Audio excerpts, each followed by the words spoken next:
திறக்கப்பட்ட வாக்குப்பெட்டிகள். நள்ளிரவில் வெடித்த போராட்டம்.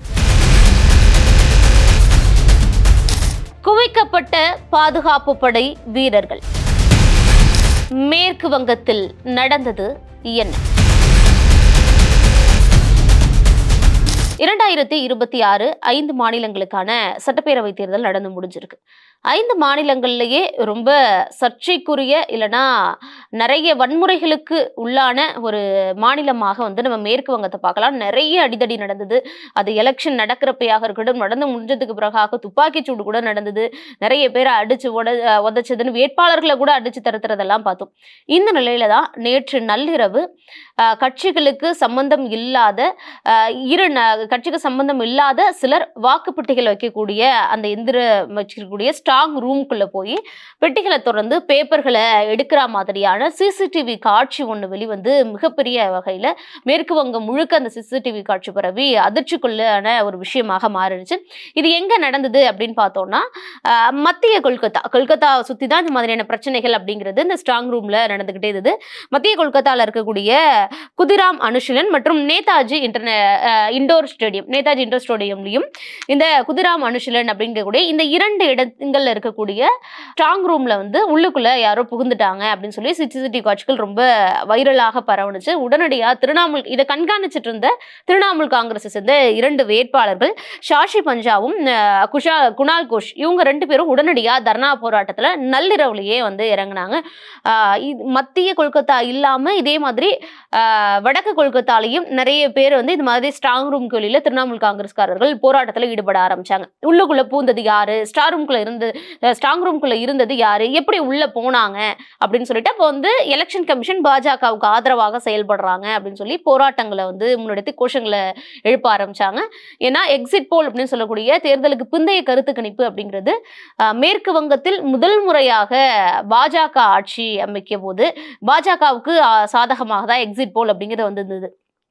தொடர்ந்து 3 முறை முதல்வராக மம்தா பானர்ஜி இருந்திருக்காங்க. இந்த முறையும் வெற்றி பெற்றார். 4வது முறை தொடர்ந்து ஆட்சி. இதுவரை மேற்கு வங்கத்தில் பாஜக ஆட்சியை பிடிச்சதே இல்லை. அதனாலேயே ரொம்ப தீவிரமா ஒர்க் பண்ணாங்க. பிரதமர் மோடியாக இருக்கட்டும், உள்துறை அமைச்சர் அமித்ஷாவாக இருக்கட்டும், 5 மாநில தேர்தல்களில் ரொம்ப நிறைய கான்சென்ட்ரேட் பண்ணி அவங்க பாஜக ஒர்க் பண்ணது அப்படின்னு சொன்னா அது மேற்கு வங்கத்துக்கு அப்படின்னே சொல்லலாம். இந்த மாதிரி அவங்க ஜெயிக்க முடியாதுங்கிறதுனால பாஜக அந்த மாதிரியான வேலைகளில் ஈடுபடுறாங்கன்னு சொல்லி போராட்டத்தில் ஈடுபட்டாங்க. இந்த தகவல் முதலமைச்சர் மம்தா பானர்ஜி காதுகளுக்கு போகவும் மம்தா பானர்ஜி உடனடியாக அவங்க பவானிபூர் தொகுதியில களமிறங்குறாங்க. அந்த தொகுதியில இருக்கக்கூடிய ஒரு ஸ்ட்ராங் ரூமுக்கு நேரடியா போய் ஆய்வு மேற்கொண்டிருக்காங்க. ஏறத்தாழ 4 மணி நேரம் அந்த ஸ்ட்ராங் ரூம்குள்ளேயே இருந்து ஆய்வு மேற்கொண்டுட்டு அதுக்கு பிறகாக மம்தா பானர்ஜி வெளியில வந்திருக்கிறாங்க. வெளில வரப்பயே மிகப்பெரிய அளவுல அவங்களுடைய கட்சி தொண்டர்கள்லாம் கூடி கோஷங்கள் எழுப்புறது அப்படின்னு இருந்தது. செய்தியாளர்கள் கிட்ட பேசினது என்ன அப்படின்னா, முகவர்களையும் வேட்பாளர்களை மட்டும்தான் உள்ள விடுறாங்க. செய்தியாளர்களுக்காக நான் சிசிடிவி கேமரா பொருத்த சொல்லியிருக்கேன். உள்ள ஸ்ட்ராங் ரூம்ல என்ன நடக்குதுங்கிறது செய்தியாளர்களுக்கு தெரியணும். அந்த மாதிரி வெளியில தெரிகிற மாதிரியான ஒரு திரை ஏற்பாடு பண்ண சொல்லியிருக்கேன். எந்த விதத்திலையும் சரி ஸ்ட்ராங் ரூம்குள்ள இருக்கக்கூடிய வாக்குகளை திருடணும் இல்லை மாற்றணும் அப்படின்னு நினைச்சா நான் எந்த எல்லைக்கு போயும் போராடுவேன். என்னுடைய வாழ்நாள் முழுக்க போராட்டத்துக்கும் நான் தயாரா இருக்கேன். என்னால எந்த அளவுக்கு சக்தி இருக்கோ அந்த சக்தியை பயன்படுத்தி போராடுவேன். அதுக்காக உயிரையே பணயம் வைக்கிறதுக்கும் தயாராக இருக்கிறேன் அப்படின்னு சொல்லிட்டு மம்தா பானர்ஜி சொல்லியிருந்தாங்க. இதுக்கிடையில பாஜகவினரும் இந்த போராட்டம் நடந்த இந்த ஸ்ட்ராங் ரூம்லையும் சிசிடிவி காட்சிகள் வெளிவந்த இந்த இடங்கள்லாம் பாஜகவினரும் குவிஞ்சிட்டாங்க. 2 கட்சியினர்களுக்கும் இடையில தள்ளுமுள்ளு மோதல்கள்லாம் ஏற்பட்டுருச்சு. இவங்க 2 கட்சியினர்களுக்கு நிகராக பாதுகாப்பு படை வீரர்களும் குவிக்கப்பட்டாங்க. மேற்கு வங்கத்துல அமித்ஷா அவர்களே குறிப்பிட்டிருந்தாங்க, மத்திய உள்துறை அமைச்சர். என்ன அப்படின்னா, இங்க இருக்கக்கூடிய பாதுகாப்பு படை வீரர்கள் இவங்க திரும்ப தேர்தலுக்கு பிறகாகவும் இங்கேயே இருப்பாங்க அப்படின்னு சொல்லியிருந்தாங்க. ஸோ எல்லாரும் வந்தோடனே கட்சியினருக்கும் பாதுகாப்பு படை வீரர்களுக்கும் இடைப்பட்ட தள்ளுமுள்ளு காட்சிகளையும் நம்மளால பார்க்க முடிஞ்சுது. அதுவும் அந்த ஸ்ட்ராங் ரூம்குள்ள இருக்கிறது யாரு, அப்போ கட்சியினர் கிடையாது அப்படின்னா யாருன்னு எலெக்ஷன் கமிஷன் கிட்ட கேட்கிறப்போ அங்க உரிய அதிகாரி என்ன விளக்கம் கொடுத்திருக்கிறாரு அப்படின்னா, அவங்க எந்த கட்சியை சார்ந்தவர்களும் கிடையாது. அவங்க தேர்தல் அதிகாரிகள், நியமிக்கப்பட்டவர்கள். அவங்க போஸ்டல் ஓட்ஸையும் இவிஎம் ஓட்ஸையும் பிரிக்கிறதுக்கான பணியில தான் ஈடுபட்டிருக்காங்க. இதுல எந்த விதமான முறைகேடுகளும் இல்லை அப்படின்னு அவங்க தரப்புல சொல்லப்பட்டிருக்கு. சொல்லப்பட்டிருக்கு. ஆனா இவங்க என்ன கேட்குறாங்கன்னா, திரிணாமுல் காங்கிரஸ் என்ன காரணம்? என்ன ரீசன்? எதுக்காக நீங்க இப்போ வந்து அத பிரிச்சு வைக்கணும்னு நினைக்கிறீங்க? அப்பன்னா அதுக்கு வந்து உள்நோக்கம் ஏதாவது இருக்கும்ல. பாஜக வந்து வெற்றி அப்படின்னு சொல்லி எல்லா எக்ஸிட் போல்கள்லயும் சொல்ல வச்சுட்டீங்க. அத உண்மையாக்கணும் அப்படிங்கிறதுனால இந்த மாதிரியான செயல்பாடுகள்ல ஈடுபடுறீங்களான்னு அடுக்கடுக்கான பல கேள்விகளையும், போராட்டங்களையும் முன்னெடுத்தாங்க.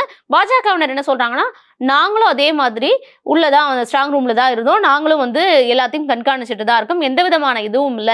மம்தாவும், திரிணாமுல் காங்கிரஸுக்கும் இப்பயே பயம் வந்துடுச்சு. ஆட்சி பறி போயிடுமோ அப்படிங்கிற ஒரு பயத்துல தொடர்ந்து 3 முறை ஆட்சி கட்டில்ல இருந்தவங்க, ஆட்சி பறி போக போகுது அப்படிங்கிற பயத்துல தான் இந்த போராட்டத்த முன்னெடுத்திருக்கிறாங்க அப்படின்னு சொல்றாங்க. இதுக்கு இடையில வந்து 77 தொகுதிகள்ல மேற்கு வங்கத்துல மீண்டும் வாக்குப்பதிவு நடத்தணும் அப்படின்னு சொல்லிட்டு முறைகேடுகள் நடந்திருக்குன்னு நெறைய தேர்தல் ஆணையத்திற்கும் வந்து புகார்கள் அப்படிங்கிறது போயிருக்கு. மொத்தமா பார்த்தோம்னா, முக்கியமாக தெற்கு 24 பர்கானாஸாக இருக்கட்டும், அதுக்கப்புறம் டைமண்ட் ஹார்பர் இந்த 2 தொகுதிகள் முக்கியமா சொல்றாங்க. ஏன்னா டைமண்ட் ஹார்பர்ல வந்து வாக்கு செலுத்த போறவங்களோட சட்டப்பைகள்ல வந்து கேமராவை பொருத்தி அவங்க யாருக்கு ஓட்டு போடுறாங்க அப்படிங்கிறது கண்காணிக்கப்பட்டிருக்கு.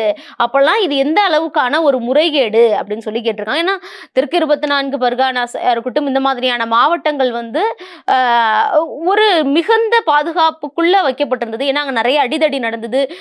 பாதுகாப்பு படை வீரர்கள் இருந்துமே ஒரு கட்சிக்காரங்களை இன்னொரு கட்சிக்காரர்கள் வந்து துரத்தி துரத்தி ஓட ஓட விட்டு அடிச்ச காட்சிகள் எல்லாம் 29ஆம் தேதி 2ஆம் கட்ட வாக்குப்பதிவிலேயே வந்து நம்மளால பார்க்க முடிஞ்சது.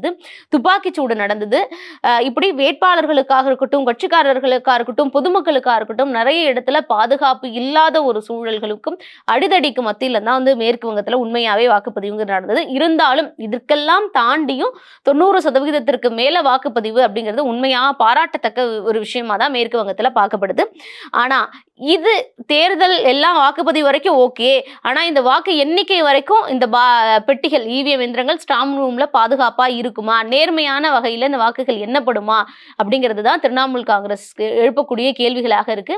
நாங்க ஆதாரமற்று பேசல. இந்த சிசிடிவி காட்சிகளுக்கு உரிய பதில் சொல்லணும். என்ன காரணத்தின் அடிப்படையில போனாங்க, என்ன அவசியம் இப்போ வந்ததுன்னு சொல்லி கேள்விகளை கேட்கிறாங்க. அதுக்கு தேர்தல் ஆணையம் உரிய பதில்கள் கொடுத்திருக்கிறாங்க.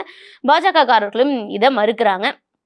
இதற்கு மத்தியில் 4வது முறையாக மம்தா ஆட்சியை பிடிப்பாங்களா, இல்லைன்னா பாஜக முதல் முறையாக மேற்கு வங்கத்தில் ஆட்சியை பிடித்து வட மாவட்டங்கள் குறிப்பா சொல்ல போறோம்னா வடகிழக்குன்னு முழுசாவே அவங்க கைப்பற்ற போறாங்களா அப்படிங்கிற தேர்தல் முடிவு தான் மே 4 நம்ம பார்க்க போறோம். வங்காளத்தின் மகள் அப்படின்னு சொல்லி தங்களுடைய பிரச்சாரத்தையும் பண்பாட்டையும் கலாச்சாரத்தையும் காக்கணும்னா மீண்டும் திரிணாமுல் காங்கிரஸ் தான் ஆட்சிக்கு வரணும்னு சொன்ன மம்தாவுடைய பிரச்சாரம் பலிக்குதா, இல்லைன்னா பாஜகவுடைய தேர்தல் வியூகம் பலிக்குதாங்கிறத நம்ம பொறுத்திருந்து தான் பார்க்கணும். Subscribe to One India and never miss an update.